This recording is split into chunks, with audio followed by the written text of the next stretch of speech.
¿Por qué no cambia de diapositiva? A veces se traba y mejor darle con las flechitas. Bueno, vamos a empezar un caso clínico. Ya les mandé al grupo de WhatsApp el Google Forms para que lo contesten de ahí y como quiera ahorita lo vamos comentando. Ok.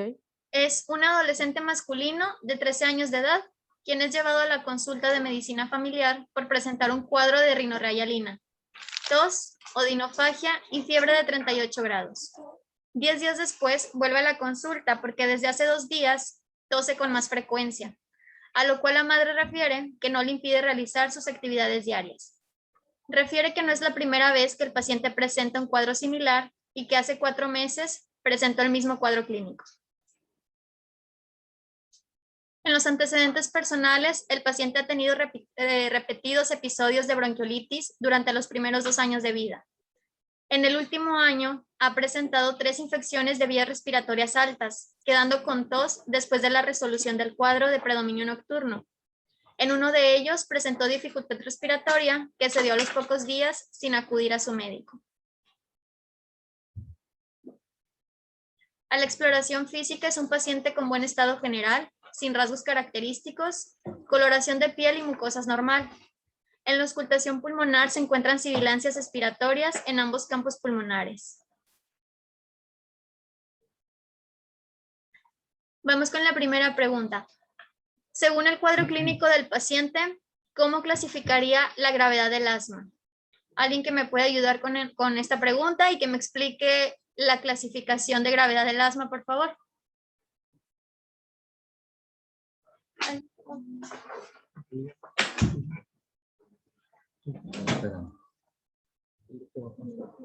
Va a pasar Jorge. ¿Cuántos días tenía a la semana? Regresarle al caso.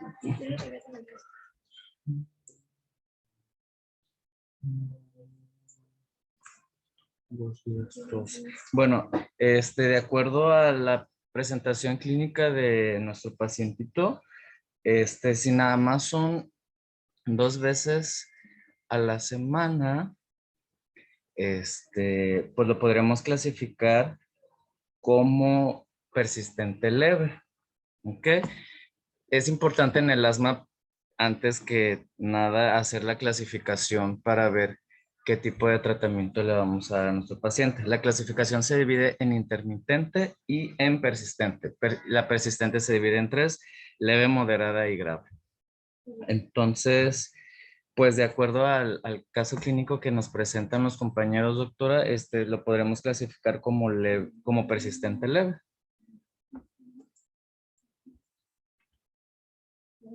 ¿Sí están todos de acuerdo? Sí. Okay. Bueno, como quiero ahorita más adelante les voy a hablar un poquito más de la clasificación.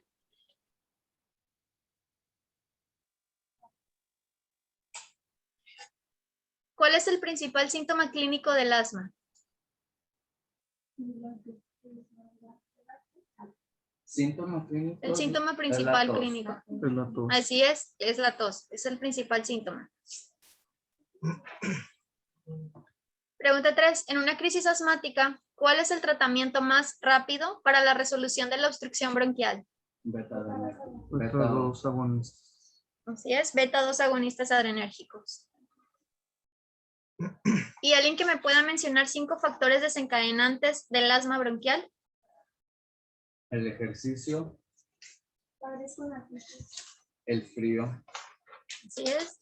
2 más. El pelito de los animales. Ajá, el pelaje de los animales. Los ácaros. Y los ácaros, así es. Y por último, ¿qué prueba se realiza para llegar al diagnóstico? Espirometría. Así es, la espirometría. Bueno, vamos ahora sí a empezar ya con el tema para explicar un poquito más a detalle lo de las preguntas. Bueno, buenos días. Vamos a comenzar con la definición. Como sabemos, el asma es una enfermedad inflamatoria crónica de las vías aéreas en la que van a participar diversas células y mediadores químicos. Son episodios recurrentes de obstrucción de las vías respiratorias que pueden resolver espontáneamente o con ayuda de algún medicamento. También pues es una respuesta exagerada de broncoconstricción ante estímulos que en una persona que está sana, pues el efecto es nulo o escaso. Es una de las 10 principales causas de consulta en nuestro país. También es una de las principales enfermedades no transmisibles y la gravedad varía de acuerdo según el paciente, ¿verdad? Qué tan controlado o no controlado esté. Según la OMS, se estima que en el 2019 afectó a 262 millones de personas y causó 461,000 muertes. En México, el asma tiene una prevalencia entre el 5 y el 12% de la población. Bueno, la fisiopatología es el aumento de la resistencia del flujo aéreo, es la consecuencia de la obstrucción de la vía respiratoria inducida por la constricción del músculo liso, el engrosamiento del epitelio o la presencia de líquido libre en la luz de la vía respiratoria. Aquí vamos a, bueno, a grandes rasgos ir viendo la fisiopatología. Tenemos las células del sistema inmunitario, ¿verdad? La fisiopatología comienza con un proceso de inflamación, que es causado por un estímulo. Como ahorita vimos cuáles son los factores que van a desencadenar el asma y más adelante los vamos a ver más a fondo. Estos van a activar estas células, ¿verdad? Principalmente los eosinófilos, los mastocitos, las células natural killer, los linfocitos T. Estos van a hacer que se liberen ciertos mediadores, como las interleucinas, principalmente la interleucina 3, la 4, la 9, histamina, leucotrienos, citocinas. Y estos mediadores van a ocasionar los síntomas de la enfermedad. Estas células y respuestas intervienen en las células de la vía aérea. De este lado tenemos una vía aérea normal. Vemos que, por ejemplo, la membrana basal no está engrosada, el músculo liso tampoco, y las glándulas se encuentran en un tamaño normal. No hay exceso de glándulas ni presencia de moco normalmente, ¿verdad? Y esto va a favorecer, estos mediadores químicos favorecen la llegada de las células dendríticas que van a interactuar con los linfocitos T para producir un anticuerpo específico, en este caso la inmunoglobulina E. Mientras el factor desencadenante de la inflamación esté presente, se va a estar perpetuando dicha respuesta. Como consecuencia de esto, se va a presentar ya la fase de remodelación, en la que ya se incluye un engrosamiento de la membrana basal, como vemos aquí en la imagen, se empieza a engrosar. Va a haber ya hipertrofia e hiperplasia de las glándulas y como consecuente una secreción de moco, que ya se empieza a ver aquí en la vía aérea. La fisiopatología posteriormente continúa con la obstrucción, que es el resultado de una constricción ya del músculo liso, como vemos acá, que pues nos va a disminuir la luz bronquial y va a limitar el flujo de aire, la hiperproducción de moco y la inflamación de pared. Todo esto pues va a provocar una hiperrespuesta bronquial, ¿vale? Que se debe al estrechamiento de las vías aéreas respiratorias y esto pues ya va a empezar a ocasionar los principales síntomas, ¿vale? Va a haber, bueno, los principales factores desencadenantes que vemos son el pelo del gato, el humo del tabaco, el polvo de las camas, los polen, olores fuertes, el polvo al barrer, las cucarachas, pastos, el estado del tiempo en climas fríos, pues se exacerban más los síntomas, infecciones respiratorias previas también y la presencia, bueno, el ejercicio también son factores desencadenantes. El cuadro clínico se compone de disnea, sibilancias, tos y sensación de opresión torácica. Estos son los principales, bueno, los 4 signos y síntomas que vemos en el paciente. Es muy importante el interrogatorio, ¿verdad? Generalmente el diagnóstico es clínico con la presencia de los síntomas que ya mencionamos, la historia clínica se debe de confirmar con una espirometría. Es importante hacer énfasis en los factores de riesgo que tenga el paciente, ¿no? La historia familiar y los síntomas clínicos que ha tenido. Los síntomas, preguntar si empeoran por la noche, si son desencadenados por infecciones virales o se presentan después del ejercicio. Igual los antecedentes personales atópicos en pacientes que tienen dermatitis atópica o rinitis alérgica, la incidencia es mayor. En la exploración física, generalmente en un paciente que está bien controlado, la exploración física es normal, ¿verdad? No vamos a encontrar ningún otro síntoma. En pacientes mal controlados, pues las sibilancias, estas son de predominio expiratorias. Podemos encontrar zonas de hipoventilación, timpanismo o disminución de las vibraciones. En las exacerbaciones, pues se va a ver una obstrucción bronquial intensa, y las sibilancias ausentes. En pacientes graves, pues ya vamos a ver datos de dificultad respiratoria, cianosis, taquicardia, tórax distendido, igual el uso de músculos accesorios, viraje intercostal.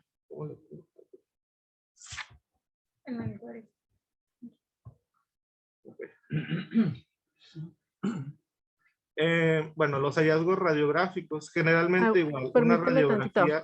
Sí, Antes de que avances a hallazgos radiográficos, regresamos a la exploración física. ajá. Necesito 2 voluntarios. Me dicen su nombre y se acercan a la cámara. ¿Qué Ok. cosas en la inspección? A la inspección, cuando llega un paciente, suponiendo pediátrico, que es lo más común, aunque todavía, todo como quiera hay adultos. ¿Qué cosas a la exploración física, a la inspección así entrando, puedes revisar y puedes orientarte a que es un paciente atópico? 2 voluntarios. Sí, va a pasar, claro, doctor. Ujú. ¿Tu nombre, perdón? Carolina Cruz. Ajá. Algunos Adelante. pacientes tienen ojeras e inflamación en la parte inferior del párpado. Ok, muy bien. También ¿Otro? tiene como... otro. ¿Y otro? A ver.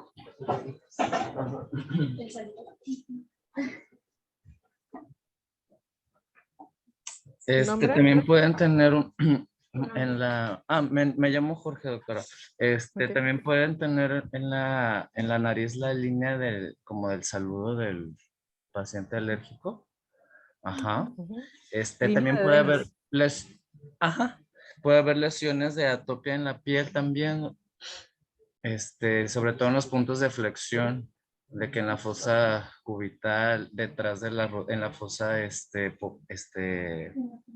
¿cómo se llama? Popitle también. Ujú. Ok, muy bien. Esas son Ujú. varias cosas que simplemente, gracias, Jorge y De nada. Carolina, son unas cosas que a lo mejor, como les decía, desde la inspección nos orientamos a que es un paciente atópico, entonces es algo así como que las antenitas para orientarnos hacia el diagnóstico. Ujú. Adelante. Ok.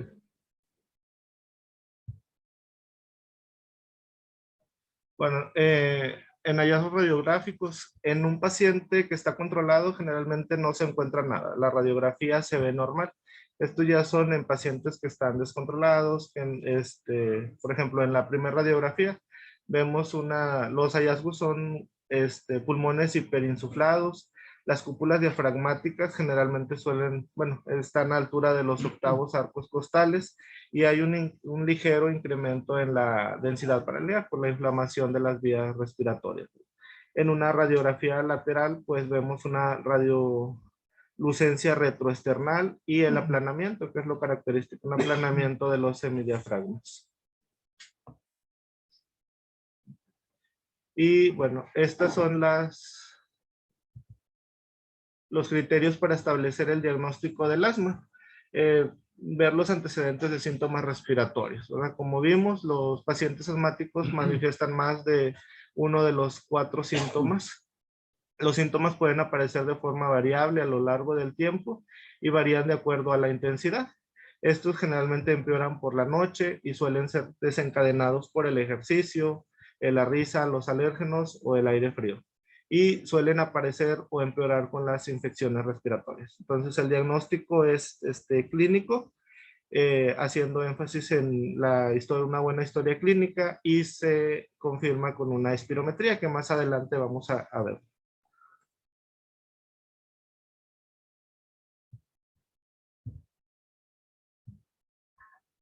Y este es un un diagrama que venía en la guía, perdón, diagrama de flujo de diagnóstico para el asma, ¿verdad? El paciente tiene los síntomas respiratorios, los síntomas típicos del asma.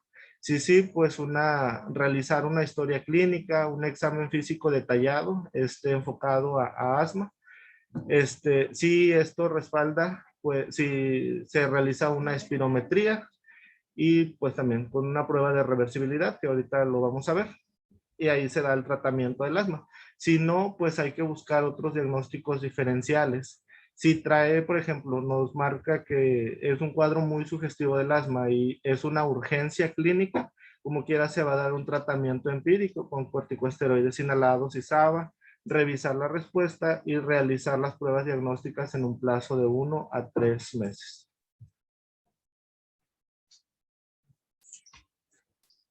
Bueno, como ya mencionamos, hacemos el diagnóstico clínico y si sospechamos que el paciente pues tiene asma, confirmamos con una espirometría. Una espirometría con una prueba de broncodilatador. Para realizar esta prueba, pues el paciente nos llega y va a tener una relación de la expiración vital forzada en el primer segundo, capacidad vital forzada menor al 80%. Es importante saber que en niños esta relación es mayor al 85-90% y en adultos es mayor del 75-80%. Entonces esta relación va a estar disminuida. Hacemos una prueba con broncodilatador que se realiza dando 4 disparos con salbutamol al paciente. Esperamos 15 minutos y si después de darle este medicamento, la expiración vital forzada es mayor al 12%, pues decimos que ya tiene el paciente un patrón obstructible reversible, con lo que realizamos el diagnóstico de asma.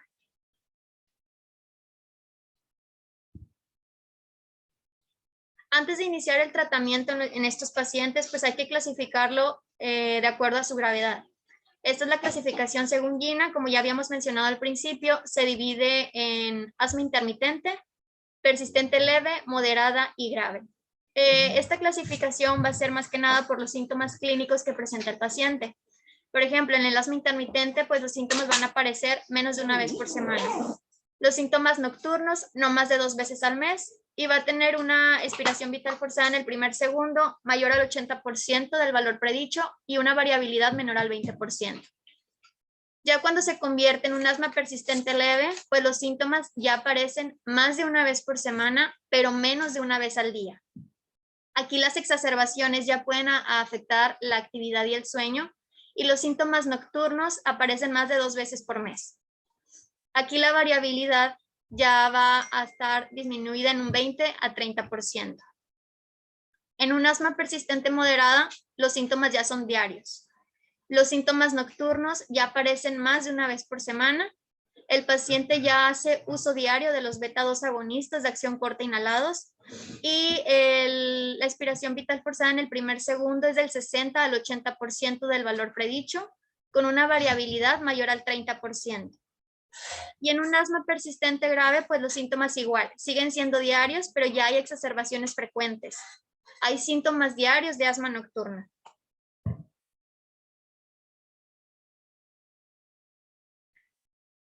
Aparte del tratamiento farmacológico, como ya habíamos mencionado, hay que educar al paciente para prevenir las exacerbaciones.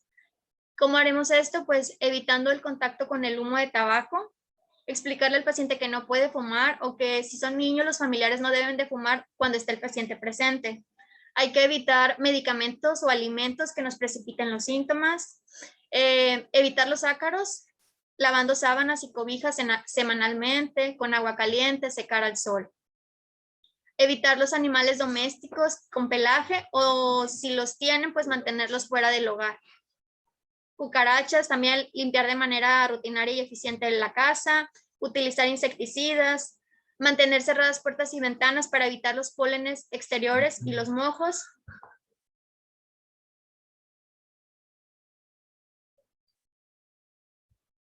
Bueno, y es importante mencionar un cambio que se hizo en la GINA en 2019. Anteriormente, el tratamiento en monoterapia era agonistas beta de acción corta. Y a partir de este año, la GINA ya nos recomienda iniciarlo en monoterapia debido a que este medicamento, a pesar de que los pacientes sí ven cambios con los medicamentos inmediatos en sus síntomas, son medicamentos que nos llevan a tener más exacerbaciones del cuadro clínico. Entonces, por esta razón, ya no se recomiendan en monoterapia. Ahora se recomienda que todos los adultos y adolescentes con asma deben de recibir tratamiento inicial con corticosteroides inhalados para reducir así el riesgo de exacerbaciones graves y poder controlar los síntomas. Bueno, aquí pusimos esta tablita para explicar el tratamiento. Aquí la primera imagen que viene en este cuadro, pues es el ciclo de manejo del paciente con asma, el cual pues ya depende de cada paciente. Hay que evaluarlo, ajustar el tratamiento si es necesario y revisamos la respuesta. Evaluamos confirmando el diagnóstico, si el paciente tiene control de síntomas y los factores de riesgo modificables, incluida la función pulmonar, evaluar comorbilidades y la técnica que tiene el paciente para usar el inhalador y la adherencia al tratamiento. Hay que ajustar el tratamiento de acuerdo a todo lo que ya evaluamos, el tratamiento de factores de riesgo, comorbilidades, educar y la formación de habilidades en el paciente y pues dar los tratamientos que este paciente requiere para el asma.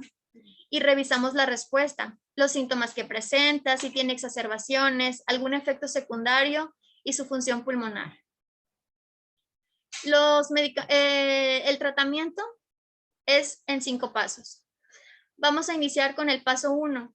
En este paso, el paciente inicia con corticosteroides inhalados a dosis diarias y formoterol, según sea necesario, se utiliza por razón necesaria. En el paso 2, si no le es suficiente con este tratamiento al paciente, ya utilizamos corticosteroides inhalados a dosis bajas de manera diaria. O como en el paso 1, corticosteroides inhalados y formoterol a dosis bajas por razón necesaria.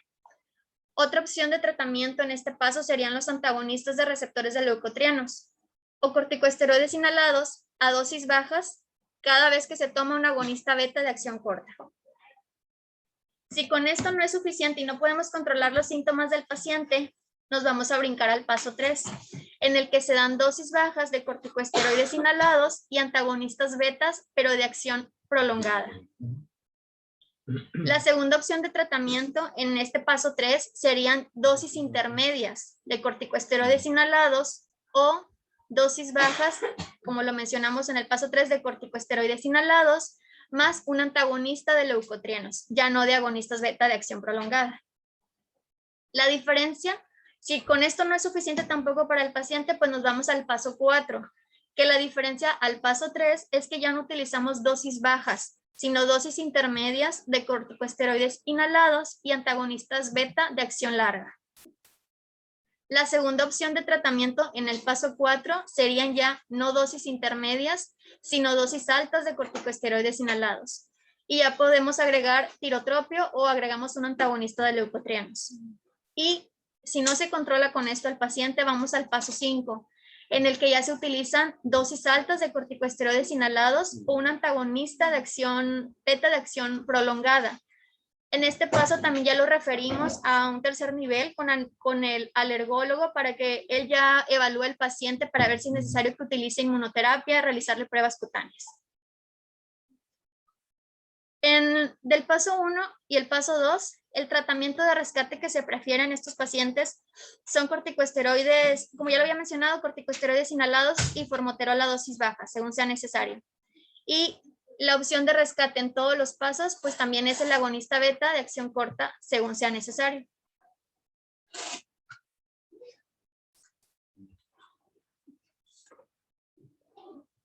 Bueno, este cuadro lo sacamos de la guía de práctica clínica para el manejo de las crisis asmáticas.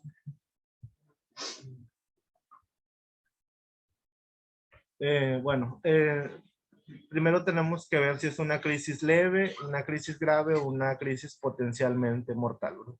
Hay ciertos parámetros que nos van a ir dando cómo vamos a clasificar al paciente. La disnea, si es leve o moderada, si es intensa o muy intensa. Las palabras, generalmente si son frases, pues se clasifica como una crisis leve. Si son palabras sueltas, pues una crisis grave. La postura, en una crisis leve, el paciente pues va a estar sentado o acostado, no va a tener tanta dificultad respiratoria. En una crisis grave ya adopta, se encorva hacia adelante. La frecuencia respiratoria suele estar aumentada, o en crisis graves ya es una frecuencia a más de 30 respiraciones por minuto. Lo mismo la cardíaca, en una crisis leve de 100 a 120, en una crisis grave pues son más de 120 latidos por minuto, y en una potencialmente mortal pues ya es una bradicardia. El paciente ya empieza con bradicardia. El uso de músculos accesorios, si están presentes en las leves y en las graves, o ya en una potencialmente mortal va a haber un movimiento paradójico, ¿no? Una disociación ahí tóraco-abdominal. Las sibilancias igual están presentes en las leves, en las graves, y un tórax silente ya es cuando es potencialmente mortal. El nivel de conciencia en una leve, pues el nivel de conciencia va a estar normal. En una grave, el paciente está agitado, y en una potencialmente mortal, pues disminuido. El pulso paradójico va a estar ausente de 10 a 25 en una crisis grave, y va a ser ausencia en la potencialmente mortal por la fatiga muscular. La saturación igual de 90 a 95 en una crisis leve, menos de 90 ya en las graves. Y este es el manejo que se da en primer nivel de acuerdo a la guía de práctica clínica. En una leve vamos a administrar salbutamol, una dosis de 2 a 4 disparos. Puede usarse también el espaciador, que permite que el medicamento no se inhale mejor. O salbutamol nebulizado a una dosis de 0.15 miligramos por kilo. Se reevalúa cada 15 minutos. Si responde, se da de alta con plan terapéutico por escrito, y ya se da personalizado. En las moderadas se usa salbutamol hasta 3 dosis de 6 a 8 disparos cada 20 minutos, o salbutamol nebulizado, igual 3 dosis, bueno, aquí son 3 dosis a una dosis de 0.15 miligramos por kilo. Se revalora al paciente en 15 minutos después de la última dosis. Igual si responde es alta con plan terapéutico por escrito. En las graves hay que pues asegurar la vía aérea. En este caso en primer nivel es oxígeno hasta mantener una saturación mayor a 94%. Generalmente pues es con puntas nasales o con mascarilla o bolsa reservorio. Y salbutamol nebulizado. Son 3 dosis de 0.15, más aquí ya se agrega el bromuro de hipratropio. O salbutamol son 3 dosis de 10 disparos más 3 dosis de 2 a 4 disparos de hipatropio, con espaciador cada 20 minutos. Y ya se administra algún esteroide IV o prednisona de 2 miligramos por kilo dosis. En estos pacientes pues hay que referirlos a un segundo nivel. Bueno, los pacientes deben ser revisados 1 a 3 meses después de que se inicia el tratamiento, y cada 3 a 12 meses a partir de entonces. En el embarazo se realiza cada 4 a 6 semanas, y después de una exacerbación debe programarse una visita de revisión en un plazo de 1 semana. Bueno, esto fue lo que encontramos en cuanto a las incapacidades, doctora, que usted nos había dicho que checáramos. Las incapacidades durante el ataque agudo, pues se mencionaba que ya dependía más que nada del criterio del médico que valorara al paciente en cuanto a la clínica que el paciente presentara. Nosotros encontramos que lo óptimo que se les da a estos pacientes durante el ataque agudo son 3 días y como máximo 7, pero pues ya depende de la valoración clínica del médico. Criterios de referencia. Bueno, cuando vamos a referir a un paciente a segundo o tercer nivel. En un paciente que tiene un asma intermitente o persistente, pues la controlamos aquí nosotros en primer nivel de atención. Proporcionamos el tratamiento, le damos educación, control ambiental y tratamiento farmacológico. Si el paciente con esto que nosotros le damos no tiene un control del asma, pues ya se considera un asma moderada o grave y lo referimos a un segundo nivel de atención, que sería con neumología, pediatría o medicina interna. Aquí en estos servicios pues ya le solicitan BH, espirometría, flujometría y le proporcionan igual educación, control ambiental y tratamiento farmacológico y de comorbilidades. Si a pesar de todo esto el paciente sigue sin tener control, ya se clasifica como un asma persistente moderada, grave o de difícil control y la vamos a referir a un tercer nivel de atención, que sería alergología, neumología pediátrica y le realizan ahí pruebas cutáneas. Si salen positivas, igual hacemos lo mismo que se hace en primer y segundo nivel, educación, control ambiental e inmunoterapia por 3 años junto con el tratamiento farmacológico. Si las pruebas cutáneas salen negativas, pues es un asma controlada y hacemos la contrarreferencia. Bueno, esta fue una Ahí te infografía voy que a pusimos. interrumpir tantito. Sí, Voy a hacer unas preguntas a voluntarios. ok. Primer pregunta. Causas por las que un paciente no está bien controlado. Mal apego al tratamiento. Mal apego al tratamiento, ¿quién dijo? Carolina Cruz. ¿Qué más? Una mala técnica del uso del inhalador. ¿Quién es? Perdón, es que todavía no me aprendo los nombres. Una mala técnica del uso del inhalador. O sea, que no se le instruya de manera adecuada y no se esté aplicando el medicamento como corresponde. Ok. ¿Cuál es tu nombre? Daniela González. ¿Qué más? ¿Qué otra causa? Que tiene que ver con la educación del paciente, aparte de lo del uso del inhalador.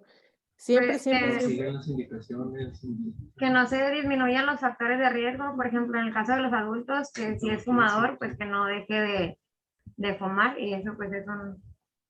Ajá. Los factores ambientales muy importantes en la casa. A veces nos damos cuenta que pues que siguen con alfombras, que siguen con cortinas, que siguen con mascotas. Entonces es un factor que a veces no preguntamos, simplemente decimos, no está controlado, lo mandamos a segundo nivel y a veces es simplemente control del ambiente, ¿verdad? Okay. Hay que tener muy en cuenta eso porque es algo en lo que podemos nosotros intervenir directamente. Okay. La otra pregunta. Ya vimos si te puedes regresar, doctora, en el cuadro de donde están los manejos de crisis. Otra.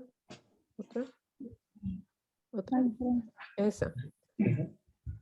Aparte de todo esto, ¿qué le podemos explicar a la mamá de un paciente con asma de 10 años, supongamos, antes de llegar al hospital o a la clínica? ¿Qué medidas debe hacer la mamá cuando nota que su hijo tiene una crisis? ¿Qué recomendaciones le pueden dar a ella?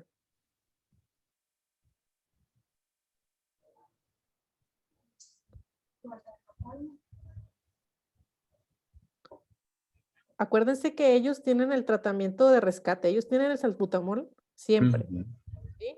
Entonces, orientado más hacia el salbutamol, ¿qué indicación le pueden dar a la mamá para el uso del salbutamol antes de llegar al hospital o al primer nivel por una crisis?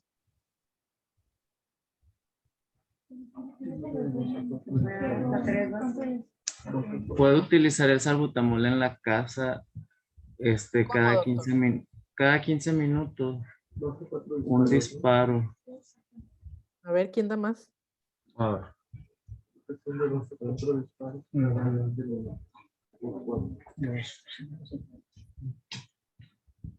¿No?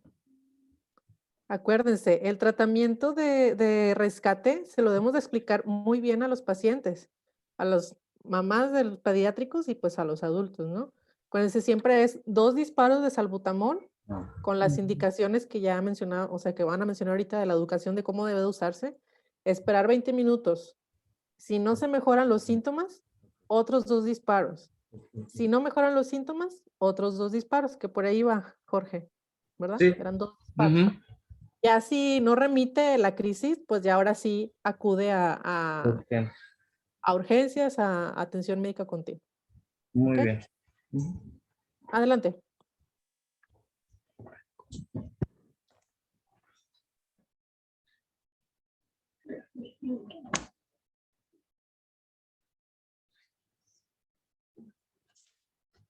Bueno, esta infografía es para el uso del inhalador en una crisis de asma para explicarle a los pacientes cómo lo pueden usar. Bueno, primero les explicamos en qué consiste este aparatito, que lo que es la boquilla de inhalación, el soporte para el cartucho y el cartucho presurizado. Le explicamos al paciente que para empezar a usarlo hay que retirar el tapón, agitamos el sistema, el paciente tiene que soltar el aire de los pulmones y se coloca el sistema cubriendo la boquilla totalmente. Aprieta el sistema e inhala lenta y progresivamente. Cuando hace eso, el paciente tiene que aguantar la respiración durante 6 a 10 segundos y después suelta el aire lentamente por la nariz. Hay que recordarle al paciente que puede ser necesario más de una inhalación y el inhalador lo debe de llevar siempre con él en caso de que él tenga algún ataque de asma. Por lo menos debe tener 2 envases disponibles y hay que reemplazar el inhalador cuando esté próxima a la fecha de caducidad. Y este es un artículo que encontramos, doctora, de este anticuerpo monoclonal, el tezepelumab, que se encuentra en fase 3.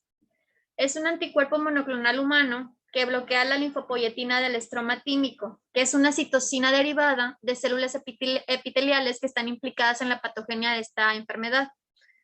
Se encontró que la eficacia y seguridad en pacientes con asma grave no controlada sí se ve mejoría con este medicamento. Se encontró que en relación con el placebo, el riesgo relativo era de 0.93 en comparación con el placebo que era de 2.10.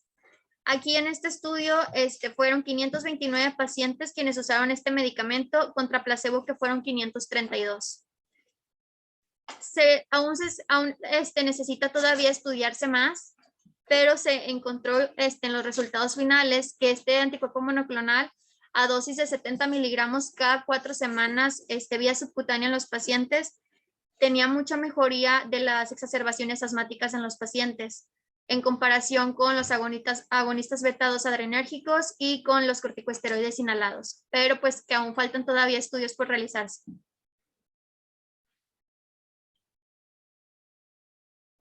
Y sería todo. Muy importante, bueno, es muy interesante ese artículo. Siempre hay algo nuevo para el asma y acuérdense, el GINA y todo eso cada año se actualiza, porque aunque es una enfermedad que pues es, entre comillas, bien conocida, siempre hay nuevo tratamiento para ello. Y otra cosa que les iba a comentar, ya en la práctica, no asuman que el paciente sabe o que conoce para qué es el salbutamol y para qué son los esteroides. He tenido inmensidad de pacientes que no saben que el salbutamol es de rescate. Lo único que les puedo decir para que se les quede a los pacientes es, acuérdense, ese de salbutamol, ese de Superman, de rescate, para que se les quede, porque es increíble la cantidad de pacientes que no saben cómo usar el salbutamol. Entonces, se los paso a ustedes para que en la práctica, pues eso lo pregunten siempre. A ver, ¿cada cuándo lo usa? No, pues les aseguro que les van a decir que usan más el salbutamol que los esteroides, ¿sí? Entonces hay que tener muy en cuenta eso el tratamiento. No sé si quieras agregar algo más. De mi parte sería todo. Sería todo, doctor. Sí. ¿No? Bueno, no sé si alguien ha escuchado en cuanto a asma y obesidad, la relación de asma y obesidad. ¿No? Bueno, hay puntos extra a que me envíe un artículo de asma y obesidad.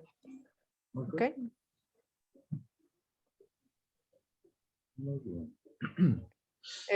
Y pues las preguntas me las pasan, los resultados. Sí, doctora. Bueno, pues muchas gracias. Estuvo muy completa su clase, muy actualizada. Los felicito. Sí. Gracias. Vamos a ir poniendo la siguiente clase que van a dar. Sí, Sí. ¿verdad? Sí. Pausa o seguimos. Ustedes me dicen.